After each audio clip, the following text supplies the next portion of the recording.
Hi, hello there guys, and welcome to my YouTube channel. Today my first repair order is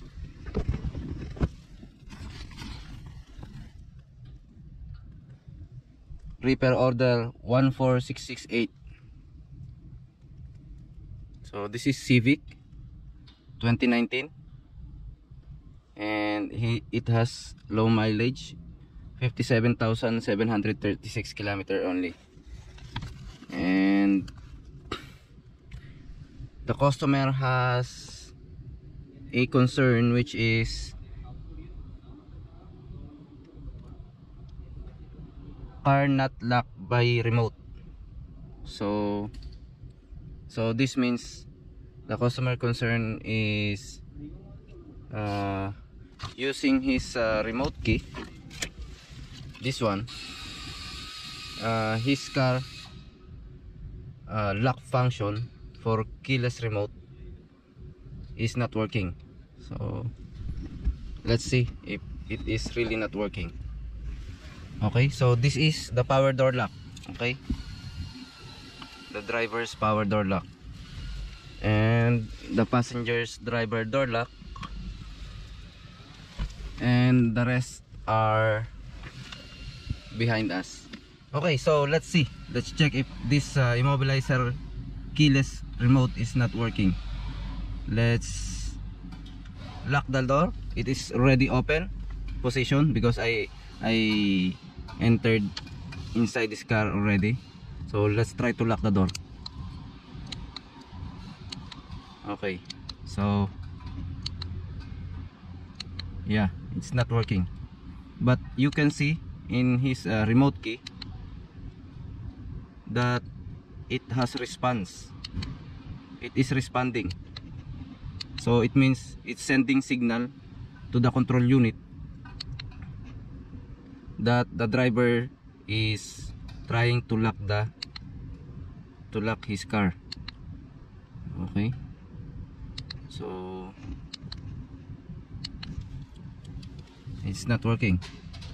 Let's try to lock the power door lock using manual door lock. Okay, so it is now locked. Okay, open, close, open, close. Okay, so using the remote key, let's try to unlock the doors. Yes, we can use the unlock function using the immobilizer keyless control unit. Immobilizer keyless control key. Okay, so again, let's lock the door again. Okay, yes, the door is locking. Let's unlock. Yes, lock. Yes, so using immobilizer key, let's unlock. Yeah, it is working. And let's try to lock. So it is not working. The lock function is not working using the remote key. But using manual function here, okay, let's lock the door again here. So you can see, guys, you can hear the sound that all the other doors are following once you lock and unlock this manually. Okay, and also here. Yes, so it means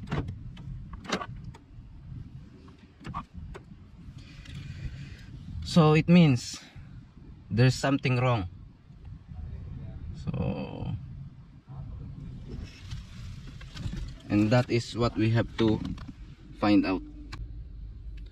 Anyway, how the power door lock works.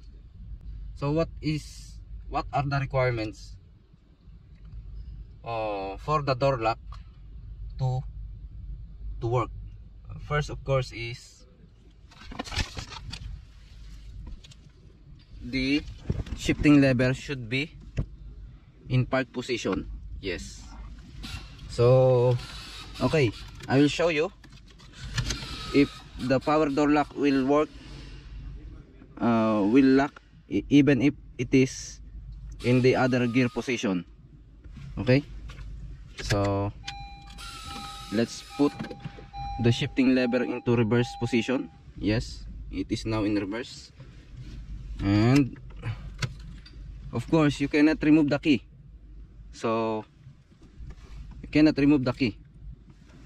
So let's try using manual function if the door lock will lock or not. So it is now in open position, so let's try here, lock. So it is not working. You cannot lock the car. See, so it's not responding. But you, of course, it is already open. Yes, you can open the car, but you cannot lock the car. All the doors, you cannot lock the doors. Okay, so this is one requirement for the power door lock to work. And the other things are all the door should be closed. Without closing all the doors, the power door lock will not lock. Okay, and one more thing, guys, even if all the door are closed, you can see this door indicator. You can see it open even if all the doors are closed. So I'll show you. All the doors are closed.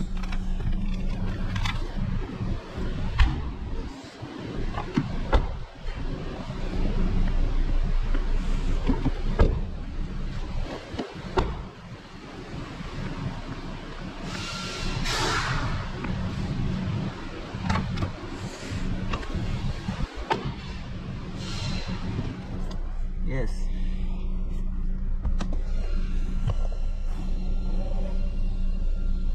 The door indicator shows that door is open. Okay.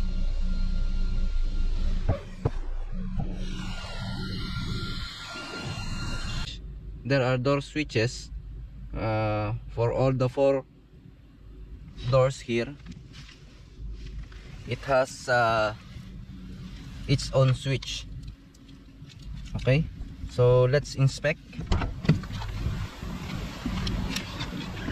So this one is okay. Yeah.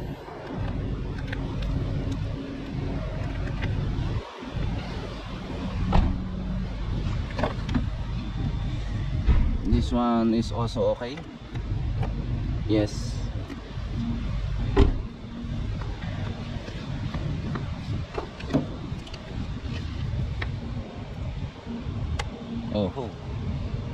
Oh my god.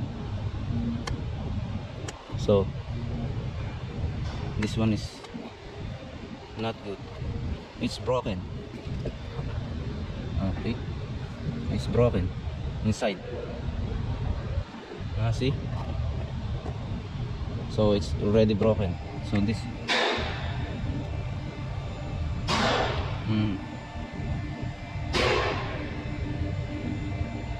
so upon inspection we found out that the rear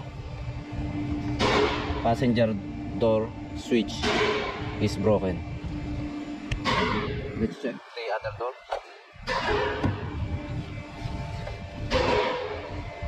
Yeah, it is okay. This one is okay. So, and I noticed also there is minor accident damages here. So maybe that is the reason why. Okay.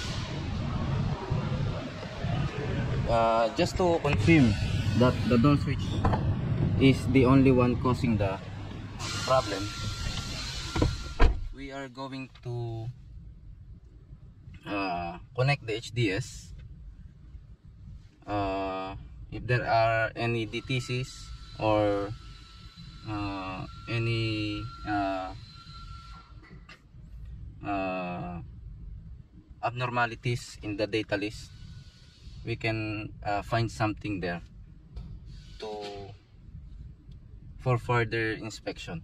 Okay guys, let's connect the HDS, our scanner.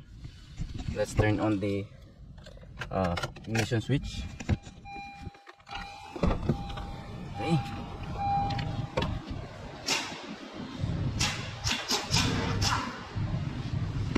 Let's connect the data link connector.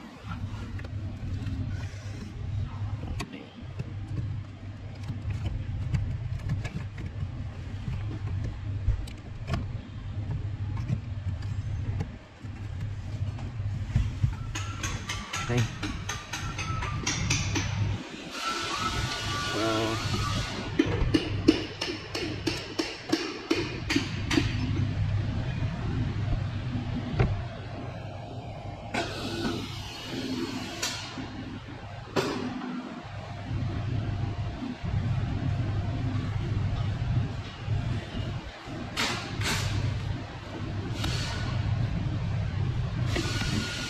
Okay. Okay. What's the complaint? The power door lock.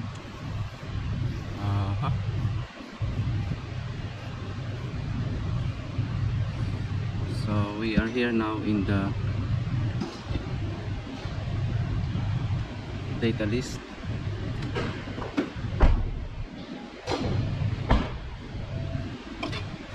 And let's double check if the door is already closed. Okay.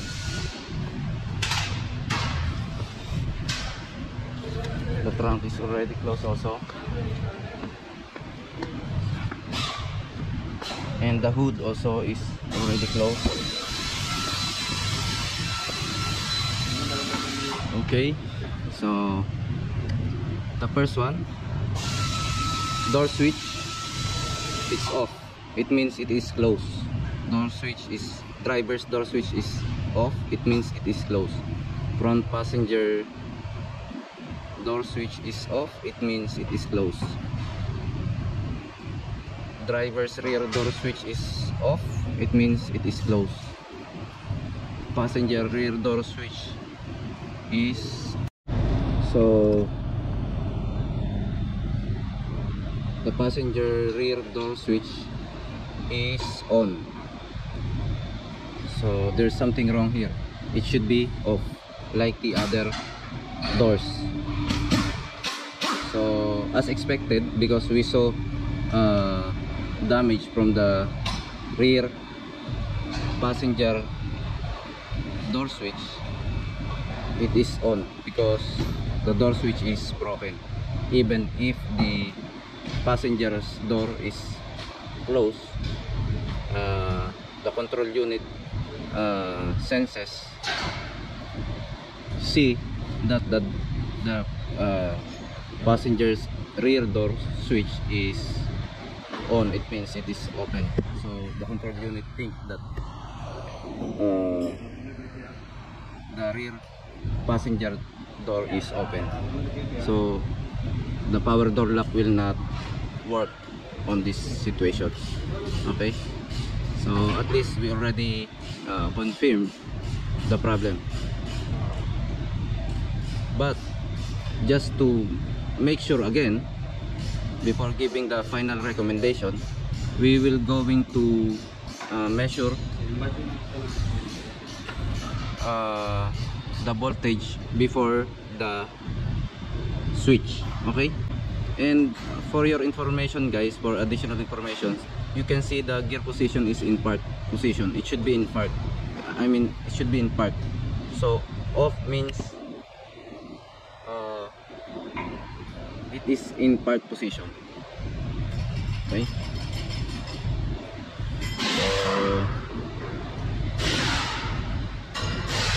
Okay.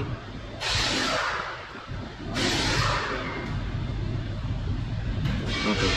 So let's check.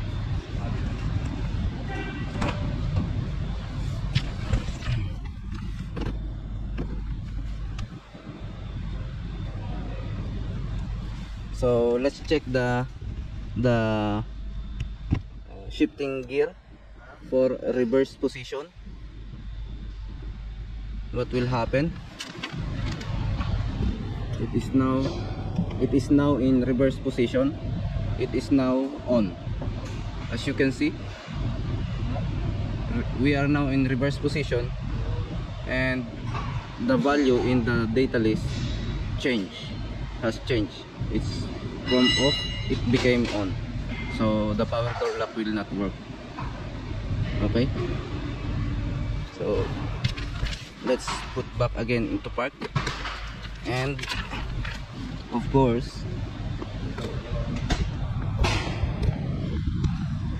let's measure the voltage before the switch.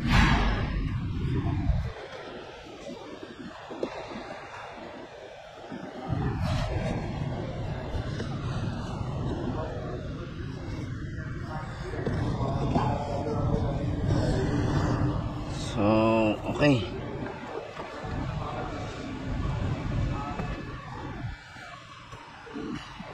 let's measure the voltage.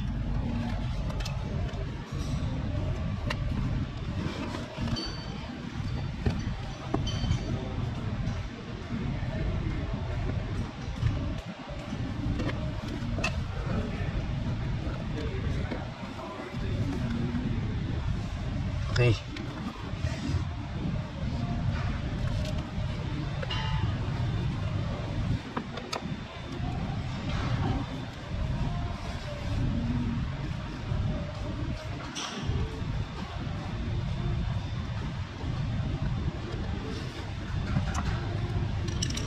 Okay, so this is the switch. It is totally broken. Okay, yeah, the connector is connected, because once the connector is disconnected, it might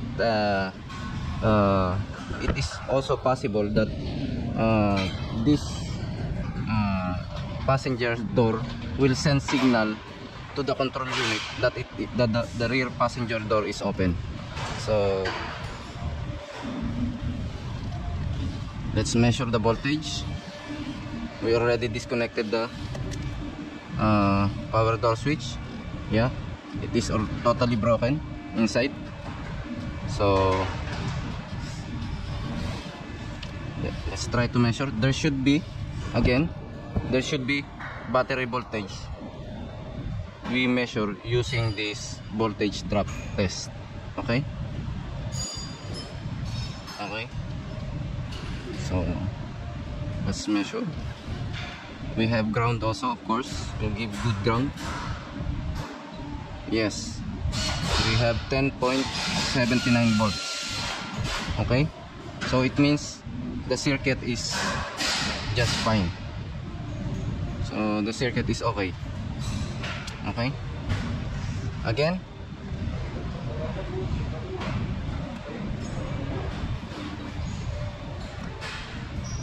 Okay, 10.79 volts. So we have battery voltage present before the switch. Okay, so now that we already confirmed that this is the root cause of the problem, so we can now give final recommendation to replace this rear passenger door switch. Okay, a few moments later. okay guys, after giving our final recommendation, which is replacing the passenger's door switch, the customer approved it, and I also I already got the parts into the parts department, and now I'm going to fix the passenger's door switch. So let's see if our diagnosis is correct, and let's do this, guys. Okay.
Okay, the rear door switch now is off.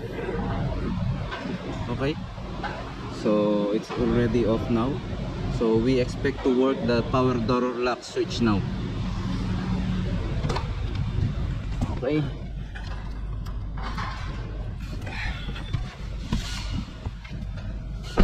okay, so let's try to lock the door. Okay, this is the lock button. Okay, yes, it is now working. Let's unlock, and it is now working. Yes, the lock function is now working. Again, lock. Yes, so let's open again and double check. So let's lock the car. Yes, open, lock. Okay, let's try to open. So this lock,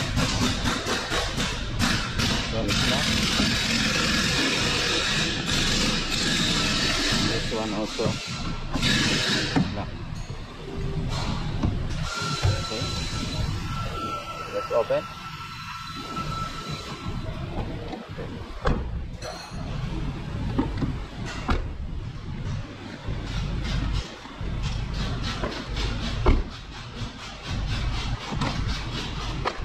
Okay, so